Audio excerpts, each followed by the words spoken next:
Now turn to Section 4. Section 4. You will hear a presentation on an online course. First, you have some time to look at questions 31 to 40.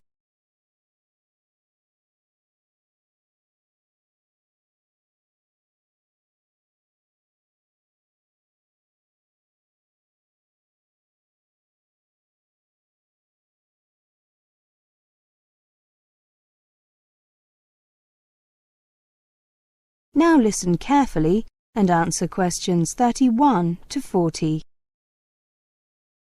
Welcome to this presentation on our online course, An Introduction to Electronics, which runs over 10 weeks and starts on 8th of May. Let me just say at the beginning that if you cannot make this date, please send me an email about the next course, and I will send you a list of future dates.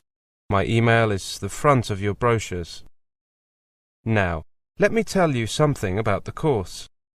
Based upon our popular 2-day overview of electronics course, this new online course will introduce you to the basic ideas behind electronic circuits.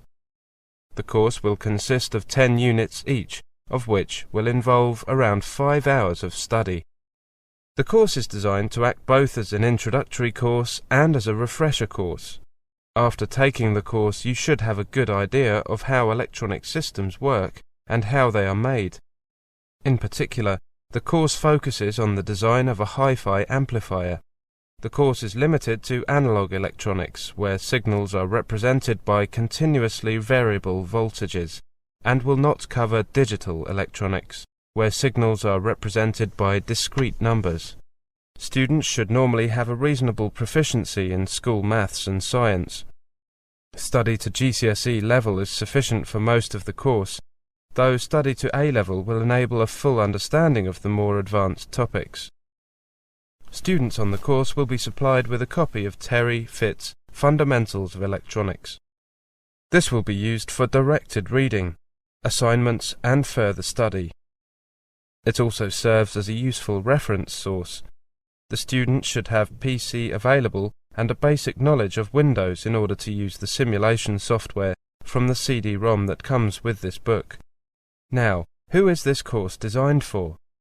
This course is intended for individuals with little prior knowledge of electrical or electronic engineering who want to get a feeling for the subject, and for individuals whose knowledge is rusty or out of date. A previous exposure to basic science and maths at school will be assumed. Maximum benefit will accrue to those who have attended higher education in a technical subject or who have experience in a related area. Typical attendees may include those in jobs which bring them into contact with electronics, such as draftspersons, PCB designers, production and assembly personnel and software designers, those working with electronic products, such as managers and salespersons, those coming into electronics from a related field, such as scientists or mathematicians, and those simply curious to find out about this all-pervasive technology. The benefits of this course are that, first, it gives you a quick insight into modern electronics. It also puts emphasis on practical devices and systems. Unlike many other courses, no prior knowledge is assumed, but previous exposure to school-level science and maths is assumed. Fourthly, it can be used as a refresher course.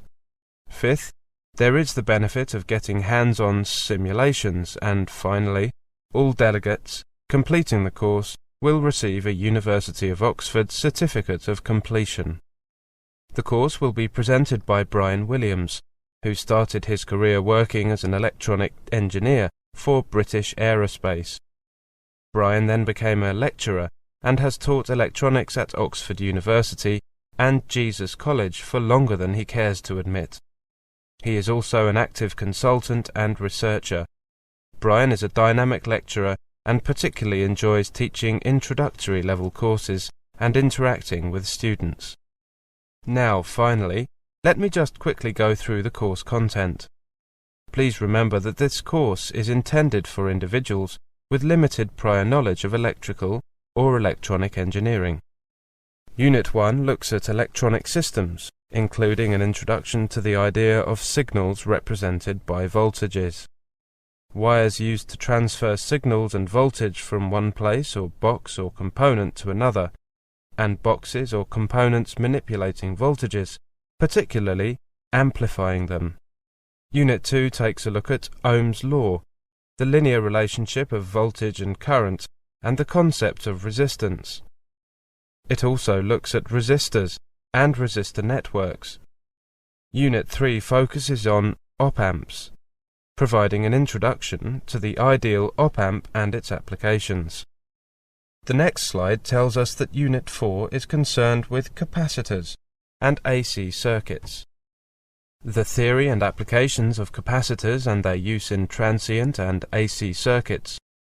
Unit 5 looks at frequency response and filters, including both passive and active filters.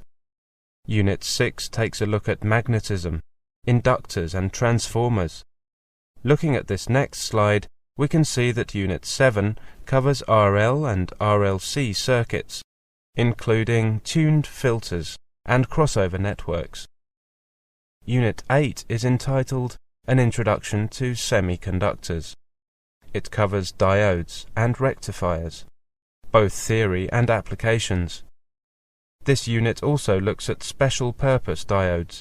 Unit 9 covers transistors, particularly bipolar transistors, including theory and typical circuits. The final unit, Unit 10, is a review unit with a little look at further applications. That is the end of Section 4. You now have half a minute to check your answers.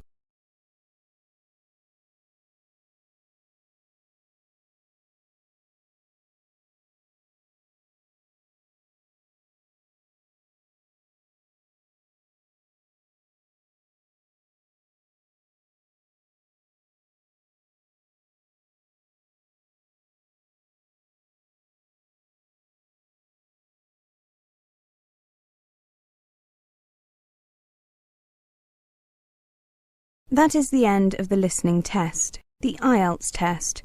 You now have 10 minutes to transfer your answers to the listening answer sheet.